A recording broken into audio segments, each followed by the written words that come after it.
Salut, c'est Razas et on se retrouve pour une partie de mon tournoi, donc le tournoi en 40 unités. Et je me retrouve donc avec Julius. Salut tout le monde. Donc on va commenter à deux cette game.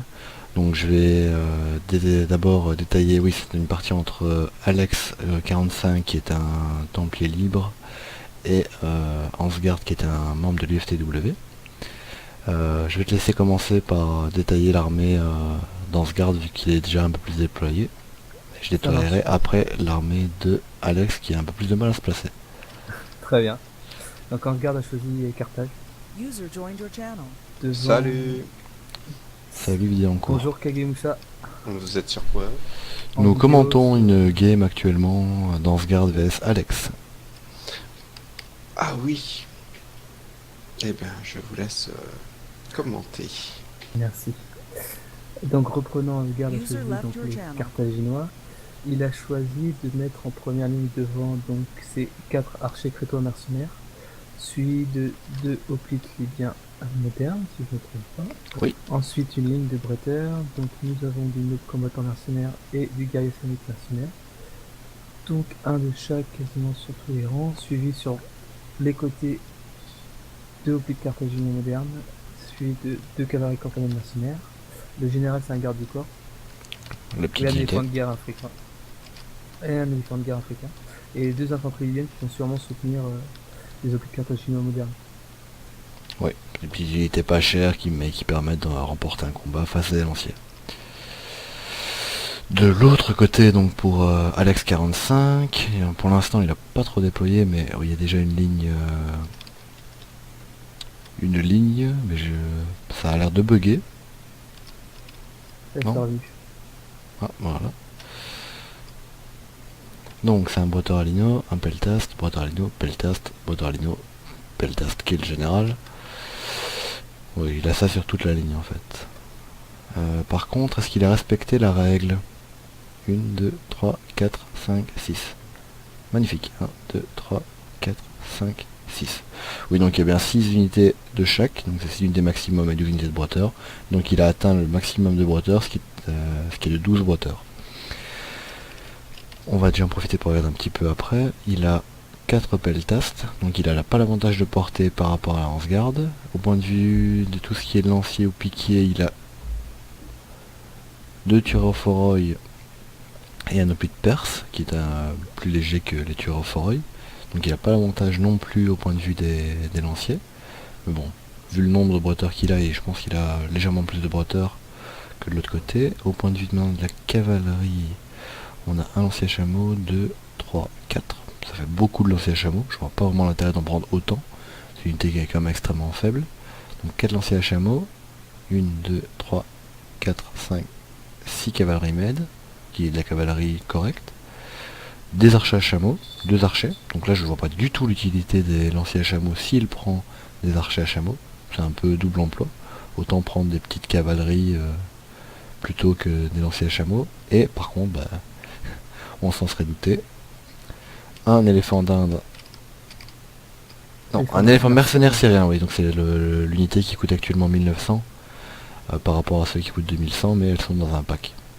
Donc c'est des gros éléphants qui sont en armure, tout à fait identiques et qui coûtent moins cher en fait. Et on voit, c'est un déploiement assez similaire avec à part que lui a mis ses peltasts derrière sa ligne, donc ce sera plutôt normalement un gros rush avec les peltasts en soutien, ou qui vont peut-être aller par focus l'éléphant adverse, des cavaleries sur les flancs. On voit qu'il y a un pool de cavalerie plus important mais de moins bonne qualité parce que les campagnes sont quand même excellentes. Mais il a l'avantage d'avoir des chameaux, on verra comment il va les utiliser. Et les lanciers il ne les a toujours pas déployés, je sais pas ce qu'il attend exactement. Non, ça va se faire, Ansgard vient juste à peine de retrouver Voilà. ses bretteurs. Je ne regarde pas le chat. J'ai peur de ce que je pourrais y lire. C'est pas une bonne idée. Donc on voit l'avantage des 40 unités, c'est que ça permet de prendre quasiment toute la zone de déploiement.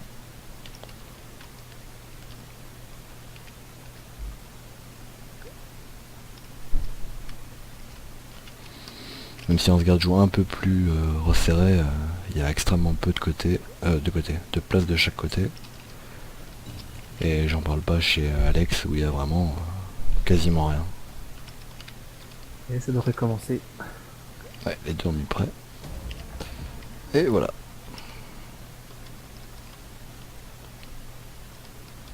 On va voir qui fera le premier mouvement. Ça se regarde, ça se regarde. Ça regarde déjà principalement s'il y a des éléphants en face. C'est un peu ça, ouais. Même si Ansgard avait l'avantage de pouvoir voir le déploiement d'Alex, vu que celui qui choisissait c'était lui l'attaquant, et qui a toujours ce merveilleux bug. Petit mouvement très léger sur la gauche d'Ansgard. C'est juste plutôt se reformer plus qu'autre chose, et on voit qu'Ansgard a fait un mouvement d'avancée lente. Ouais, toujours marché. Il était arrivé fatigué au combat. Il lance toujours. En tout Tandis cas, qu'Alex reste complètement statique. Alors qu'il pourrait par exemple employer les archers à chameau qui sont sur sa droite pour aller un peu tirailler les cavaliers qu'il a par exemple sur la droite, sur la gauche d'Ansgard. le problème de l'archer à chameau, c'est qu'il ne fait pas de tir part. Oui, tout à Donc, fait. il peut pas Donc il tirer peut tirer en que en frontal. Et le chameau, s'il se fait choper avec 25 de morale de base, une fois Tout à au fait. contact, On voit que l'éléphant il syrien en armure d'Alex va sur la droite. Et il avance son corps principal à gauche, mais pas du tout à droite. Paradoxalement. Et il fait Alex une va avoir course, un son éléphant. désavantage. Si à la charge c'est des infanteries, il y a quelques infanteries qui vont se faire stopper pas mal par les autres Tout à fait. modernes qui sont devant. Donc Ça c'est vraiment... on est tiré comme ça sert à vraiment bloquer la charge adverse. Et permet d'avoir en fait la charge avec ses brotteurs. Tandis qu'il n'y a pas du tout d'anti-rush chez Alex. le seul souci d'avoir les optiens modernes trop près, c'est les javelots. Ils ne pourront pas utiliser leur javelot effectivement. Ici justement, s'ils sont trop près, les unités d'inface vont pouvoir leur balancer leurs javelots sur les guerriers samnites s'ils les visent quand même. Ou que ce soit les samnites ou les nobles combattants anciens, les javelots vont passer par-dessus. Distance. On voit que finalement il déploie ses archers à chameau sur la droite. C'est une menace minime ces archers à chameau. Tout à fait. Et ils sont de plus anti-enflammés, vu qu'on voit qu'ils n'ont que 16 de dégâts. Tandis que, point de vue des archers crétois, combien ont-ils de dégâts? Ah, j'ai un bug sur un archer crétois qui n'a que 5 de dégâts. Moi aussi, bah tous. Ah, j'ai vu 32 tantôt. Bah, c'est un bug. C'est bizarre. Certainement dû au patch 13.2. Oui, le peltast aussi. C'est très bizarre. Ils n'ont que 8 de dégâts. C'est tout à fait anormal. Je pense que de base, ils ont 35. Donc à ce moment-là, ils sont entièrement normal plus. Oula, les archers qui s'avancent un peu trop. On voit que les archers se mettent légèrement à portée. Mais il manque quelques mètres. Et il a bien tiré ses lignes. Il a espacé ses lignes pour permettre d'avoir une contre-charge. Ansgard met les archers à portée. Et avance bien les petites modernes, histoire qu'il n'y ait pas une cavale qui vienne taper dans les archers. Et c'est lui qui a le premier fait. Et on voit qu'ils sont donc en tir sifflant. Et on voit bien sur la carte de l'unité qui est en bas à gauche que ça réduit l'attaque en mêlée et le moral de base. Pour contrer ça, ouais, avancer des peltasts. Il a détaché 3 sur le flanc droit, donc on voit ici. Et il envoie les peltasts attaquer les archers crétois. On voit que là c'est d'une charge assez... 3 sur la droite, 4 sur la gauche. Je sais pas exactement ce qu'il charge. Les archers se replient. Et c'est un repli volontaire. Ouais, et l'éléphant se replie dans ses lignes. Et on voit que sur la droite, l'éléphant en fait est caché dans les... Il est pas vraiment caché, mais il est dans les cavaleries med. Les archers s'ils bougent pas, ils vont se faire sûrement intercepter. On voit que là la compo anti-rush, il envoie les hoplites libyens modernes pour bloquer les charges. Et on voit que ça fonctionne bien, il a bloqué 3 unités avec. Et il peut mettre des contre-charges dessus. Donc on voit que c'est bien engagé. Il en envoie 2 pour boucher le centre, tandis qu'à droite, il y a 3 unités. Ah, et Ansgard s'est fait charger sans bouger. Au point de vue de la droite d'Alex, il allait chercher les campaniennes. Petit souci de micro. Les éléphants d'Ansgard sont au centre, mais il a pas l'air de les envoyer. Il les met, comme vous voyez, Ah. il les déploie simplement et les peltastes les ciblent par contre. Entier enflammé. Et voilà, ils sont fous dans son dos. Par contre, on voit que la ligne, les bretteurs à ne tiennent pas du tout face aux nobles combattants. À la gauche, il y a des hoplites et une infanterie, 2 hoplites et une infanterie ilienne qui regardent. En fait, ils oublient. Et on voit que les campaniennes aussi d'Ansgard reviennent sur le centre. Et ils ont l'air d'aller chercher les peltastes. Il y a un archer qui va chercher l'éléphant. À droite, belle charge de l'éléphant d'Alex. Et ben, Ansgard a eu le temps de se mettre en mur de bouclier. Ce qui nullifie presque la charge. Et on a effectivement l'archer crétin mercenaire qui est en cible dessus. Par contre, il y a un gros mouvement de flanc fait par Alex sur la droite. Et sur l'autre côté aussi, il y a oublié une cavalerie née.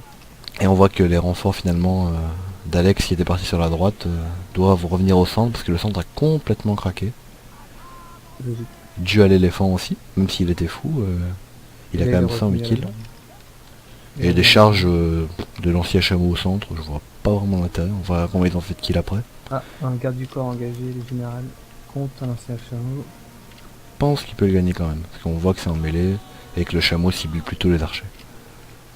Logique. L'éléphant par contre, d'un en armure est fou, et vu Comment qu'il ça est dans les tomber lanciers, il prend très cher. Au plus de 10, ça commence à tomber. Bon, bon là c'est une victoire éclair d'Ansgard plutôt. Malgré un mauvais engagement d'Ansgard, finalement la ligne a complètement lâché. J'aurais plutôt envoyé l'éléphant au centre justement pour faire flancher la ligne, tandis que là il ne l'a pas fait et là il lui reste que ses peltas royaux ou presque. Mais bon, au nombre ça ne tient pas. Et on voit que ça clignote partout, là ça part vraiment à la barre.